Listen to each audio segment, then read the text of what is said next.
I dag skal vi lave en lidt anderledes video. Eller, jeg skal lave en anderledes video. Jeg skal sætte min affjedring op. Jeg har fået sådan en Shockwizz fra Lars Wilbur. Eller sejlsport. Ja, cykelsport. Shockwizz, det er basically den her lille spil-op-mager. Den har de her små ventiler. Og så sætter man den til bagdæmper eller forgaffel. Og så kører man det på tur med den. Og så skulle den gerne kunne fortælle dig, hvordan du kan lave din affjedring bedre. Om du skal dreje på noget rebound eller kompression eller sådan noget i den stil. Jeg synes, jeg har ret godt styr på mit setup i grunden. Men jeg synes altid, det er sjovt at sådan gik ud med de her ting og nørde lidt med det. Så jeg prøver at montere den her i dag. Men jeg prøver at sætte den til gaffelen til at starte med de første par runs. Fordi jeg føler, at jeg har ret meget styr på min gaffel. Jeg synes, den kører sindssygt godt. Så jeg kan ret hurtigt danne mig et billede af, om jeg synes, den her hjælper eller den ikke hjælper. Fordi jeg synes, jeg har ret godt styr på gaffelen.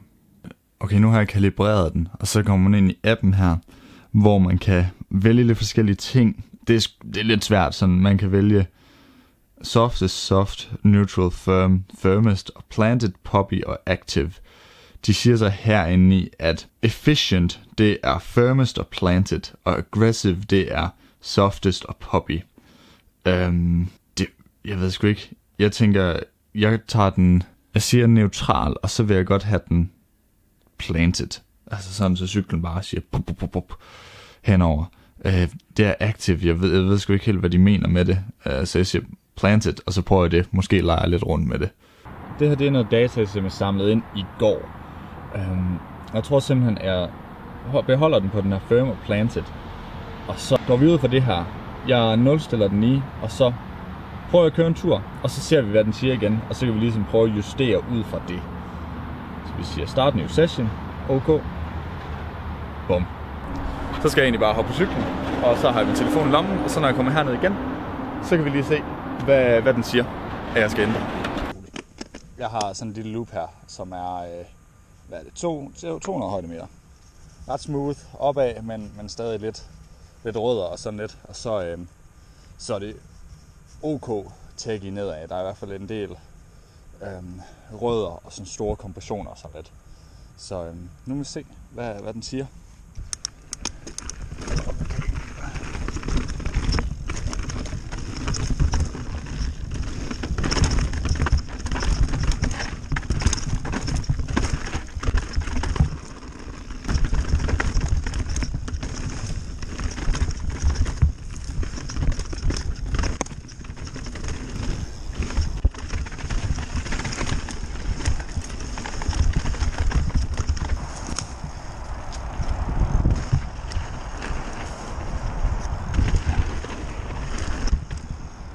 Okay, så nu prøver vi at gå ind i appen og se, hvad den siger.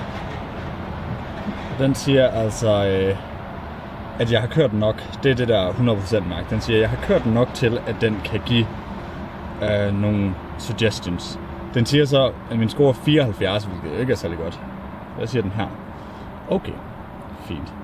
Så den siger, at mit air pressure er fint, hvilket jeg er enig i. Den siger, at jeg skal putte en volume spacer i til gengæld, hvilket jeg ikke kan forstå, fordi at, som I ser her, så min O-ring, den er altså ikke engang kommet op over det her Debonair-mærke, og altså bundet ud det heroppe, så jeg er et stykke fra bundet ud, sådan set stadig, så jeg kan ikke forstå, hvorfor jeg skulle have en til volume spacer i. Okay, og så siger den, rebound vil den godt have langsommere, og så vil den godt have mere high speed compression og mindre low speed compression. Men i dagens anledning, så tror jeg vil lytte til det, og så vil jeg prøve at ændre på et par ting. Normalt så skal man bare ændre én ting ad gangen. Men jeg tror, jeg prøver at sige, jeg prøver en volume spacer i, som de siger. Og så tager jeg lidt mindre rebound på, og så ser vi, hvad den siger. Og jeg har kørt med 2 spacer i hele sidste år, så nu er jeg spændt på at se, hvordan det føles med at være 3. Okay, så i teori, det jeg lige har gjort jo, det er, jeg kører med samme lufttryk, og så har jeg proppet en volume spacer i, så jeg kører med 3 nu. Det vil altså sige, at jeg skulle helst ikke bruge lige så meget vandring.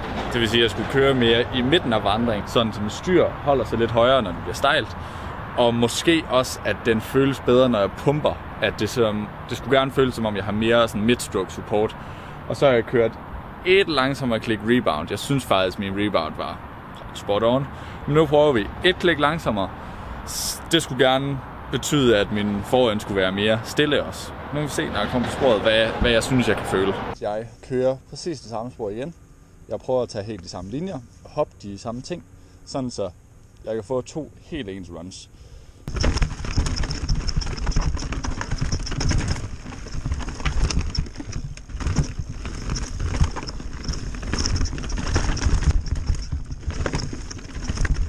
Okay, jeg synes den hopper og danser op foran.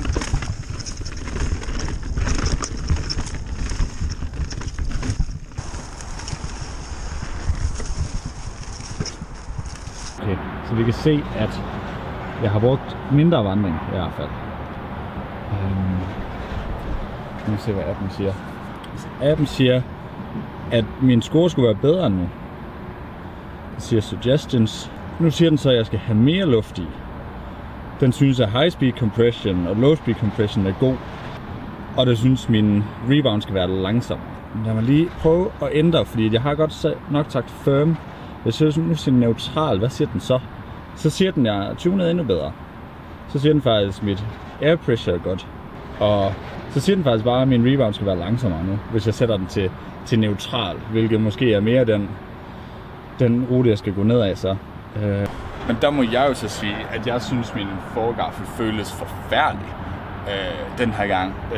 Jeg synes slet ikke, den var sådan plantet. Jeg synes, den bare var totalt pogo, bare over det hele. Jeg synes ikke, jeg har noget greb op foran, så jeg synes faktisk, det var rigtig dårligt, det der.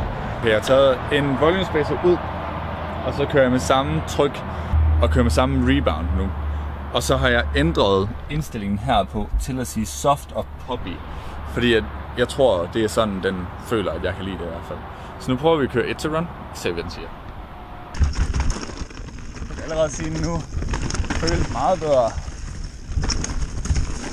Den tracker rent faktisk jorden.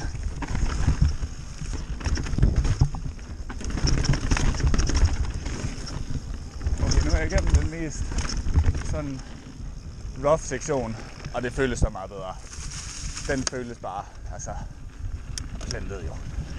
Som sådan plejer at gøre.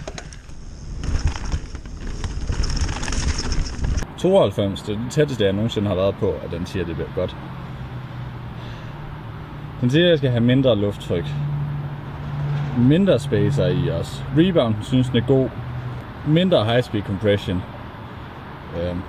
Ja, den er helt åben, så jeg har så lidt som muligt faktisk. Low speed compression synes den er god. Fint. Hvad nu hvis jeg siger soft der? Okay, så hvis vi siger poppy er soft, hvilket nok passer meget godt, så vil den godt have mindre luft i, hvilket så kan vi gå ind her og så siger, at den er gul.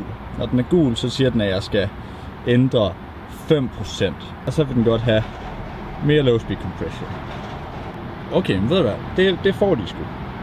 Okay, så får Shockwave det altså, så man godt vil have det. Den siger, at jeg skal tage 4 psi mindre i, mere eller mindre. Og den vil godt have 1 eller 2 klik mere low speed compression. Det kan vi lige så godt prøve. Det er 2 lette indstillinger. Og så skulle den gerne være 100%. Så det prøver jeg lige, og så ser vi. Så low speed compression, den har vi herovre. Så den siger vi 1. Det jeg har ændret fra mit normale setup nu, det er 5 mere klik med low speed compression, 2 langsommere klik rebound, og så har jeg taget 5 psi ud af min gaffel.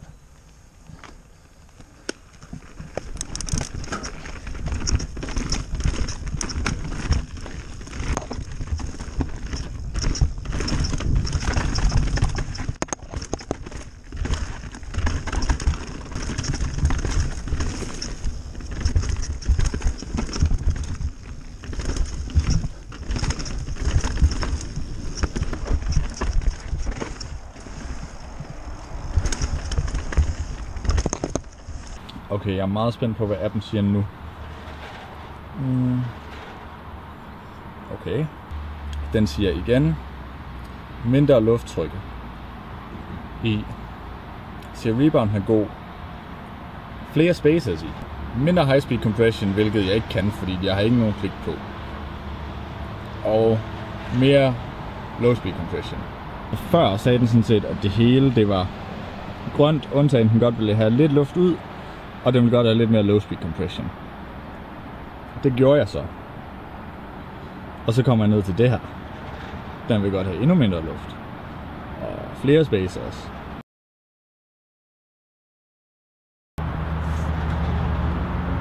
Okay, så Shockwizzen har. Jeg har ændret lidt fra mit normale setup jo. Ikke super meget vil jeg sige.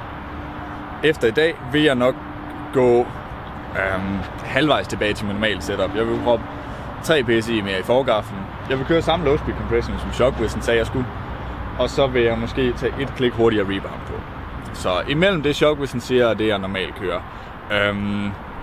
Ja, jeg er lidt spændt på at proppe den over på bagdæmmeren og se hvordan den, om den kan få for- og bagenden til at matche ret godt op, eller hvordan den gør med det, sådan set.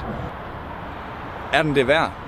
Jamen, ring til et par kammerater og hør om de ikke også vil købe en, og så splice den. Det synes jeg kunne være super fint. Eller lege den i cykelsport. Når jeg giver den her tilbage, så tror jeg godt, man kan lege den. Prøv at ringe og høre, om man ikke kan. Det tænker jeg. Jeg synes, den er meget sjov at lege rundt med. Det sværeste, det har været at finde ud af, hvorfor en setting jeg ligesom vil have, om det skulle være altså firm, soft eller neutral, eller om det skulle være det der poppy, planted, eller hvad var det sidste, active. Og der fandt jeg så ud af, at jeg skulle være en poppy, men soft. Og så ramte den næsten. Det kommer selvfølgelig også an på, hvorfor nogle spor man kører. Nu har jeg kørt jeg kørte 200 højdemeter nedad, ikke? Så det kunne godt være, hvis man tog til en bikepark, der havde lidt mere højdemeter, og man kunne tage nogle længere runs, der havde lidt af hvert. Mit spor her var meget straight line med mange rødder, og ikke super mange sving eller sådan hop, og ikke særlig mange flowy sektioner. Så det synes jeg er spændende. Jeg er ikke altid helt enig med den, men jeg synes, det hjælper en med at stille spørgsmål og sådan noget, og tænke lidt mere over det. Så synes jeg faktisk er meget cool. Den får mig til at prøve nogle nye ting. Jeg er ikke altid helt enig med den. Men hvis man ikke har lige så store præferencer som mig, så er det nok en ret god idé, sådan set, at prøve sådan en der. Men ja, ha' det godt derude. Hygge jer.